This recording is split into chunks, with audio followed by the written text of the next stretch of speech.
Hello everyone, today we're going to look at electrostatics.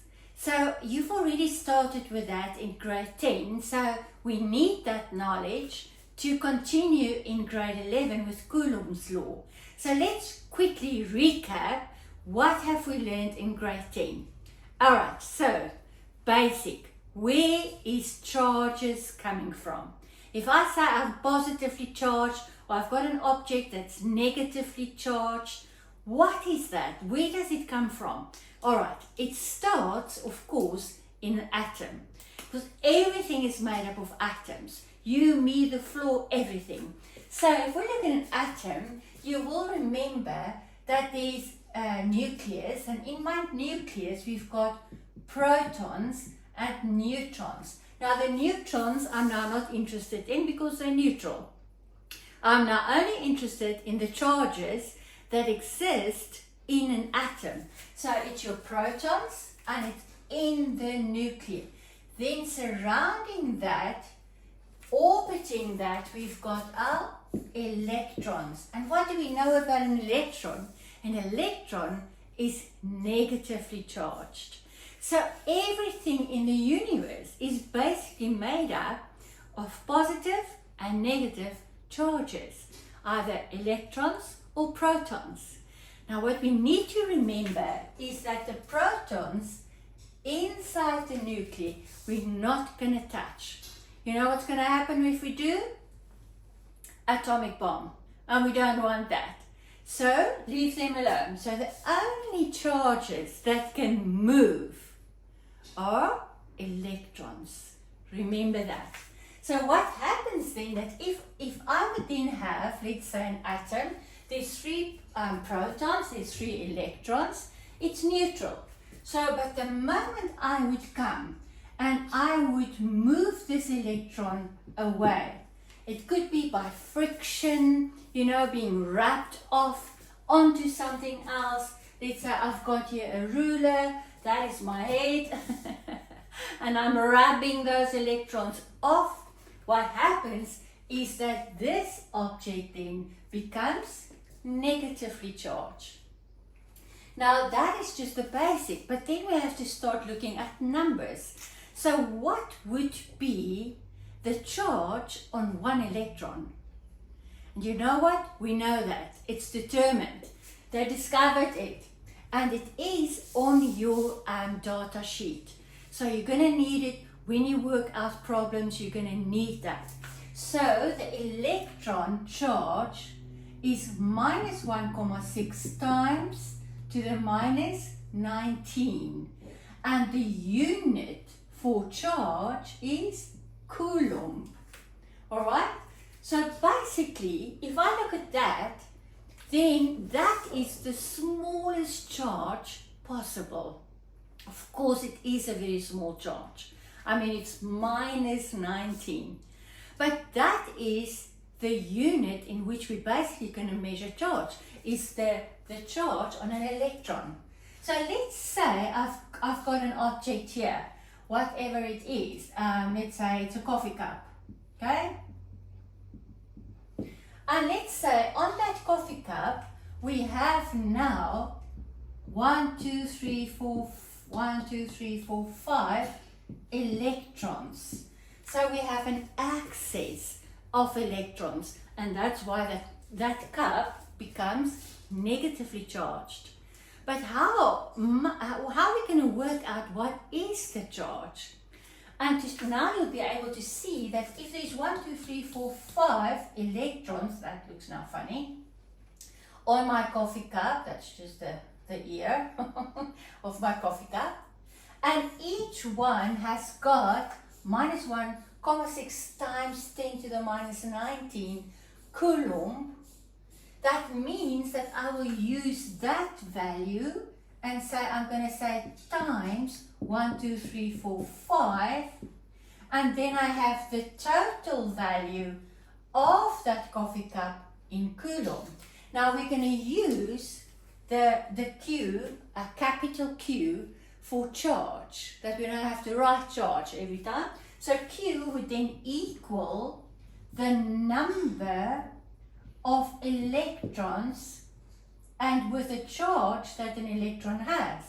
So if I want to work out, all right, what would be the total charge on my coffee cup, I would say, okay, the number of electrons is 1, 2, 3, 4, 5 times what? 1,6 times 10 minus 19, and I would work that out, and that would be in the unit Coulomb. So that actually means that everything that is a quantum, so the smallest charge we can get is the charge of an electron.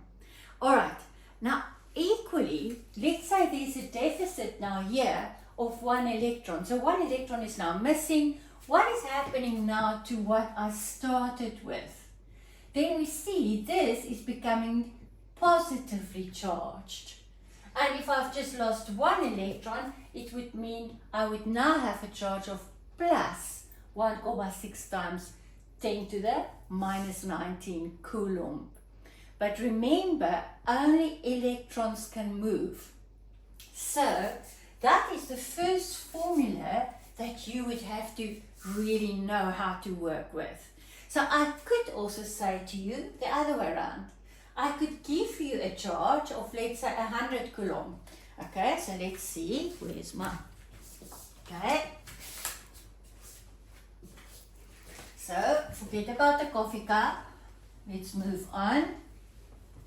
And we say, okay, what if I give you something with the value of 100 Coulomb charge and it's negatively charged? How many electrons did it gain? Then I'm going to use again that formula which states Q for charge equals the number times either electron or electron QE. It could be in both. Alright, so that would be my formula that I'm going to use. What was the question?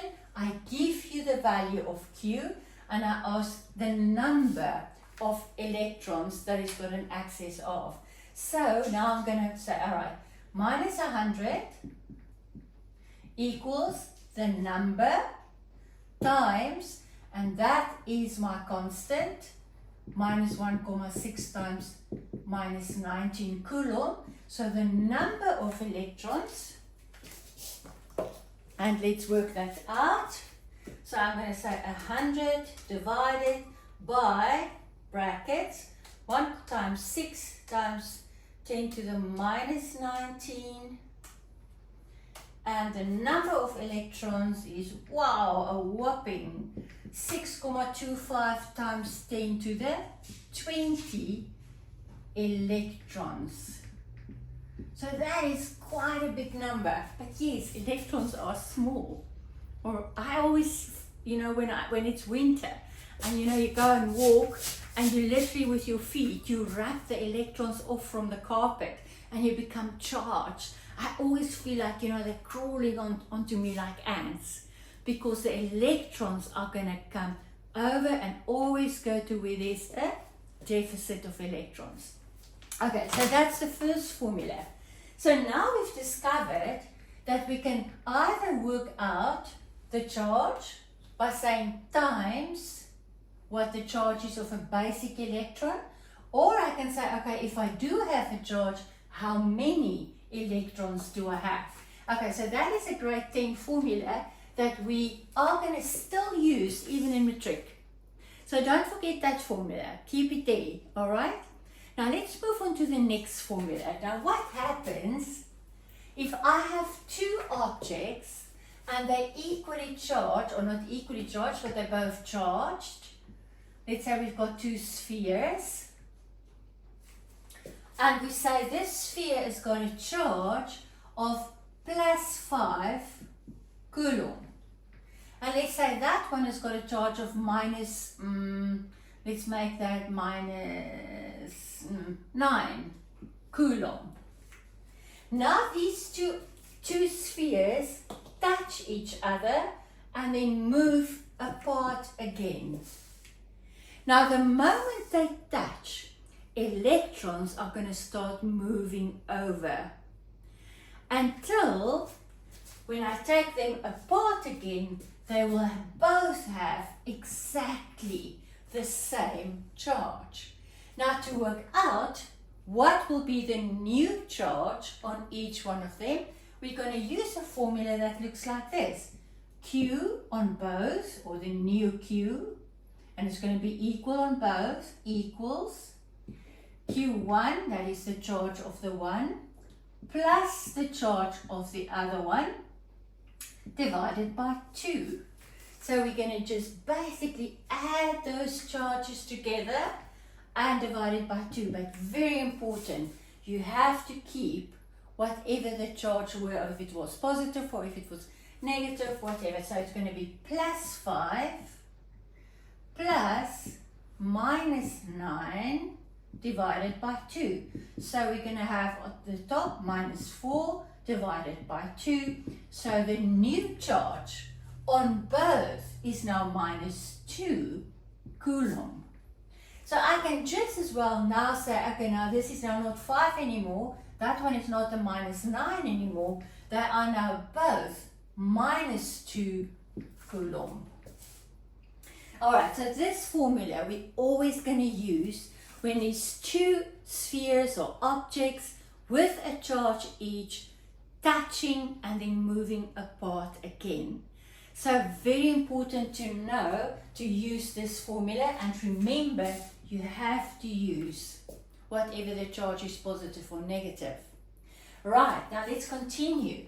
Now what can happen now is that they can say to you or ask you, if this is the new charge, the charge were plus 5 Coulomb.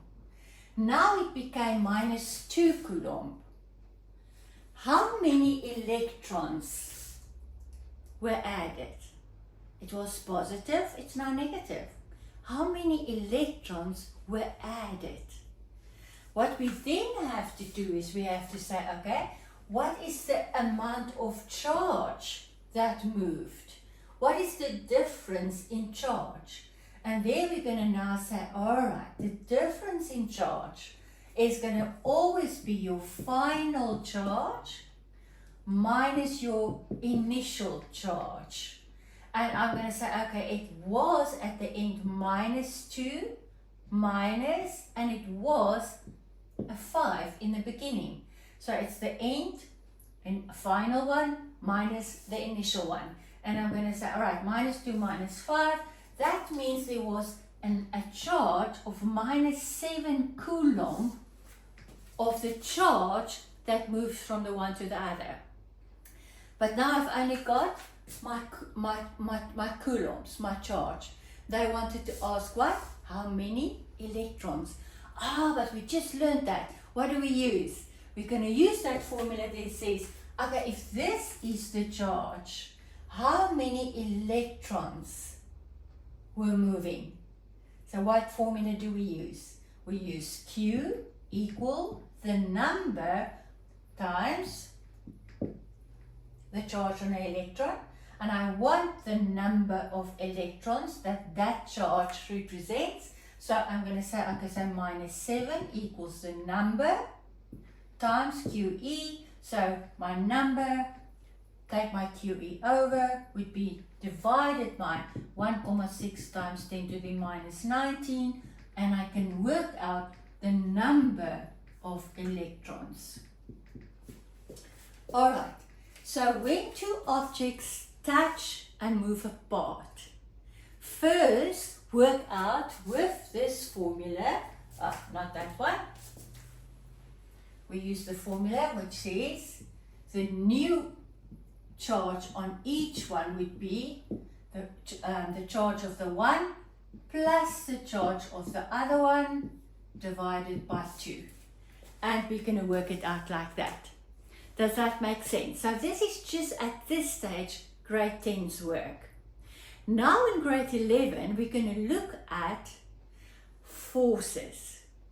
What does that mean? It means, remember from grade 10 we said something with a positive charge and something with a negative charge will always push away from each other. And a positive positive and a negative charge will always attract each other. Now, if they attract or if they repel, that is a force. And now how can we determine that force? That's where Coulomb came in. So what Coulomb did was experiments, and he would say what he then determined was that I can work out that force that exists between two different charges, and it would be directly proportional, and you're going to see that sounds very familiar, directly proportional to the product of the one charge and the other charge, and it will be indirectly proportional to the distance squared between those two charges. So the closer those two charges are, the stronger they're going to either repel or attract each other. And the further they go away, the weaker that force. Sounds familiar? Absolutely. Newton's universal gravitational law, exactly the same. But there we talked about mass. Now we're going to talk about the amount, the value of the Coulomb, the magnitude. So we could then bring in equals, but we need a constant. And the constant is going to be just K. And the value of K equals 9 times 10 to the 9th. So that will be the constant we're going to use in Coulomb's law. So Coulomb's law says that between any two charges, there's going to be either an attraction force or a repulsive force. And we can work that out. I can do my calculations. I'm going to use the value in Coulomb of the one times the value in Coulomb of the other charge, divided by the square of the distance between them, and I can work out what is the force.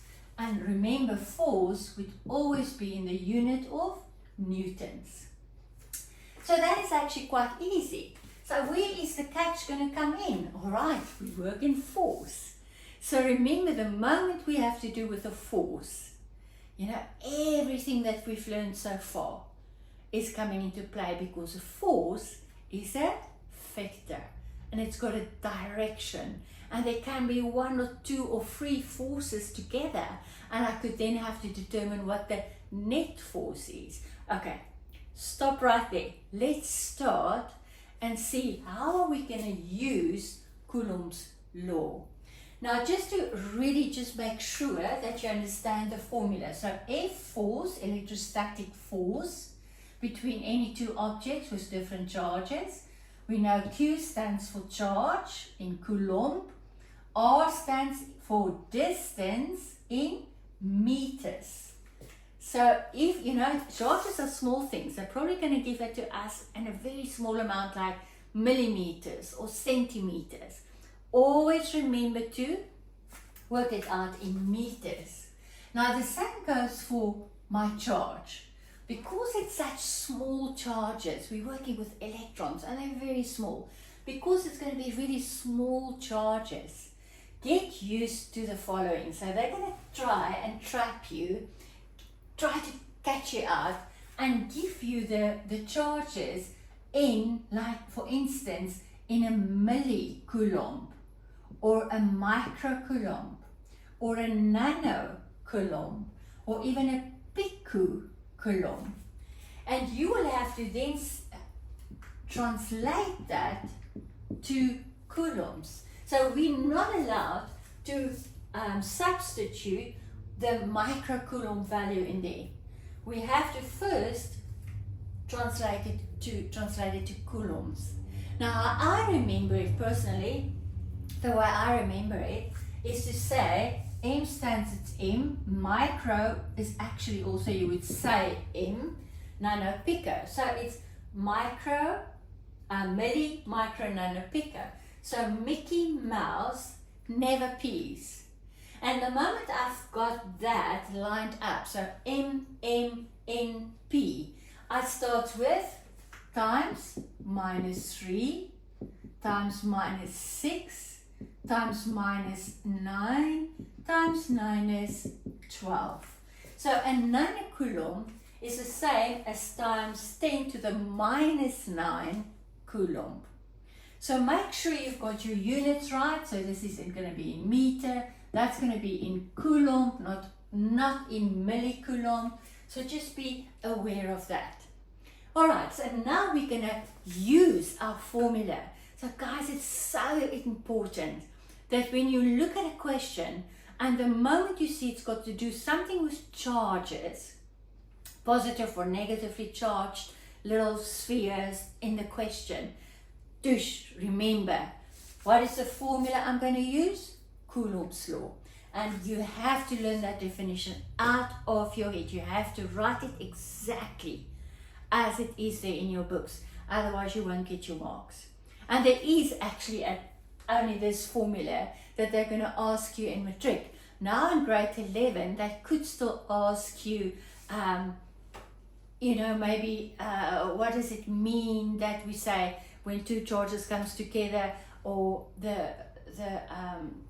anyway, let's look at a question. Let's look at a certain example of a question. All right, so this question that I have here, question 7, okay, looks like this. They say two metal spheres, J and L. Okay, so we're going to keep that formula somewhere handy because we're now going to use it. I'm just going to put this here. So they've got a sphere with a plus 3 microcoulomb. And it is on a distance 20 centimeters away from another sphere, also plus 2 microcoulomb. Now the moment it is a plus and a plus, we know what is the force going to be.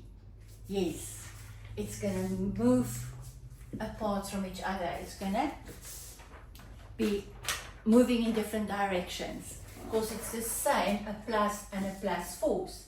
Now if I want to work out, okay, let's first look at the question. Okay, then they do give you, which is very interesting, a north, south, east and west. Now the moment they give me that, I know I'm going to have to use that to say in which direction a certain charge is going to be moving because of the force extended on it. So let's have a look at the question. So this is the diagram. We've got 20 centimeters, we've got J and we've got L, and that is both a plus 3 microcoulomb and a plus 2 microcoulomb. Okay, state Coulomb's law in words. First 2 marks, there we go. Now 7.2 states, calculate the electrostatic force experienced by sphere L as a result of sphere J.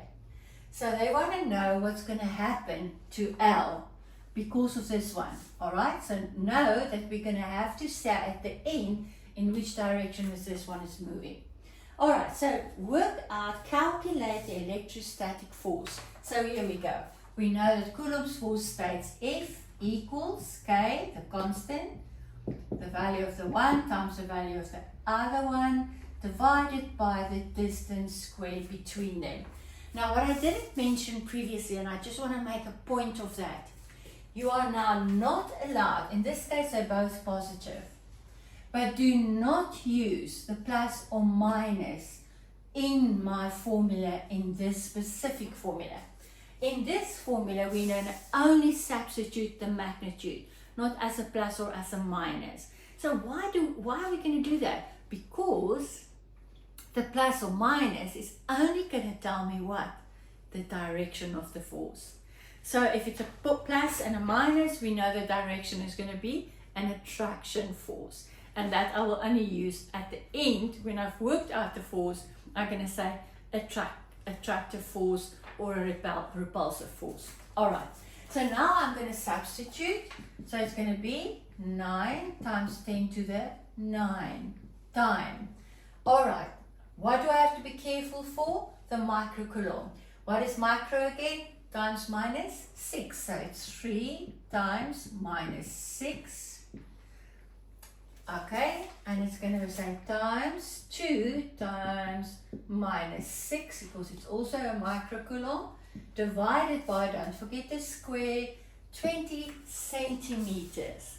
So what is that going to be? 20 divided by 100. And that's going to be 0.2 square. And we're going to work that out. Let's just quickly say what do we get that. Alright, and I do get that. I've worked it out already as 1,35 Newton. And I remember they want to know the force on L. So what's going to happen to L? I've showed it there. So it's going to move in which direction? And remember they gave me the north, south, east and west. So I'm going to say east. So that is the magnitude of the force in Newton, and it's going to move east. Alright, so let's continue. Now that was the first question for 4 marks. Now what they do is they're going to add another force, another sphere. So let's have a look what they're going to do now. So they're going to add another sphere. Firstly, they're going to change here. They say sphere L is now placed 12 centimeters away. So 2 centimeters, but my alarms are going off, so I'm going to write 0.12 meters. So L is moving closer. And another sphere M with a charge of minus 8 microcoulombs is brought into First they say now that's going to bring into contact with L, okay, with sphere L. After contact, sphere M is placed on a wooden stand B, 8 centimeters, so we're going to have 8 centimeters, that is 0,08 meters away. So they're going to put that on a wooden stand. These are also on wooden stands. Why a wooden stand? Because we don't want to have something conductive. We don't want the electrons to run away and to Earth. Alright, we want them to stay there, otherwise the charges are going to get mixed up. So remember now, these two are going to first come in contact and then move apart. Now the first question is, and we can expect that, what is the charge of sphere M after contact with sphere L? Which formula are we going to use? The moment they say in contact, we remember, yes, we're going to say Q, the new charge on both, equals the original charges, add them together, divided by 2.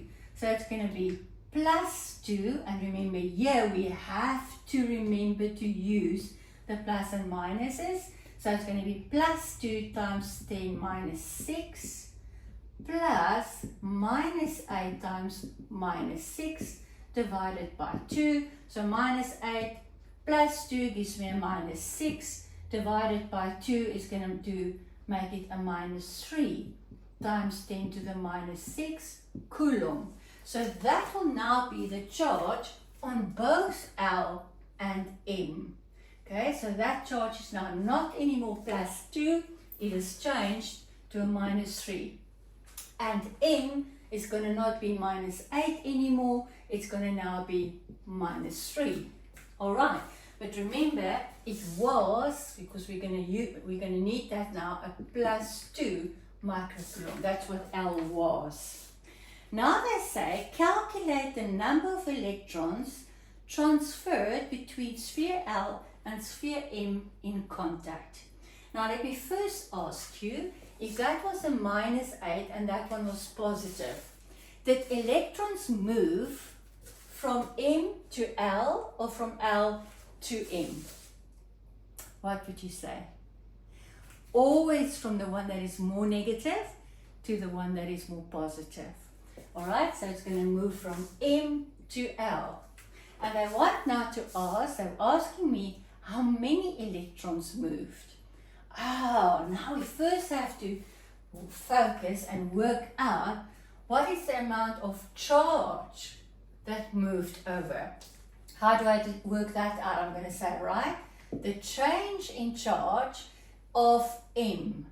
So I'm just going to look at M. How did M's charge changed?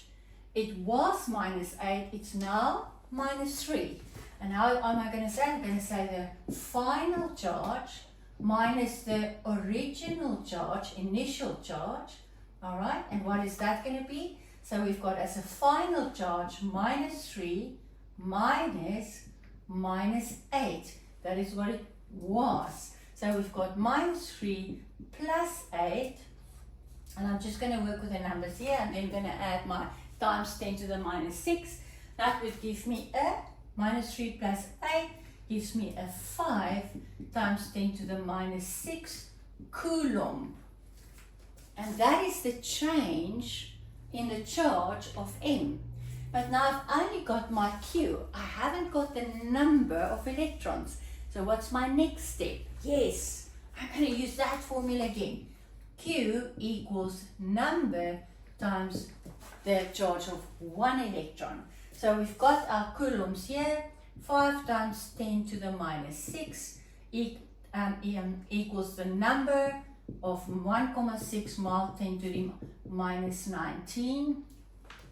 Now when I've got a positive here, I'm also going to use here a positive, so I'm not going to use, otherwise I end up with a negative amount of electrons, and that I don't really want. So I'm going to just here in this case, when I've got to do with a positive Coulomb here, I'm just going to divide it by plus 1,6, and that works out then to, let's see, where's my computer, here we go. So it's going to be 5 times 10 to the -6, oh sorry, brackets first, 5 times 10 to the -6 divided by 1,6 times -19, and the number of electrons then works out to 3.125. Let's make it 3,13 times 10 to the 13 electrons. All right, so let's see how much marks were there. That was another 3 marks. Okay, so now let's say continue. Oh no, sorry, that was the final question. The next question has got to do with, let me just see,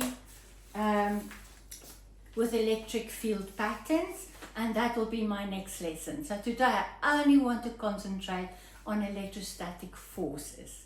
And what are we going to use? We're going to use Coulomb's law. Okay, so that's it. We're going to look at another example, but in the next video, I'm just going to have a small video that's going to show you just another example. And remember, the more you practice, the better you get at it. Okay, you can do this. Believe in yourself.